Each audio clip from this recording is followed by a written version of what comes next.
فدعا ربه أني مغلوب فانتصر، ففتحنا أبواب السماء بماء منهمر وفجرنا الأرض عيونا فالتقى الماء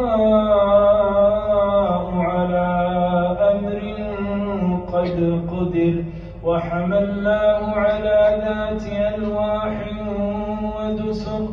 تجري بأعيننا جزاء لمن كان كفر ولقد تركناها آية فهل من مدكر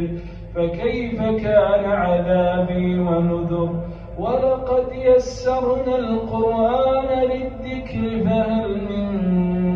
مدكر كذبت عاد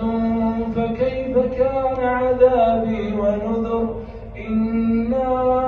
أرسلنا عليهم ريحا صرصرا في يوم نحس مستمر تنزع الناس كأنهم أعجاز نخل منقعر فكيف كان عذابي ونذر ولقد يسرنا القرآن للذكر فهل من مدكر كذبت ثمود بالنذر فقالوا أبشرا منا واحدا نتبعه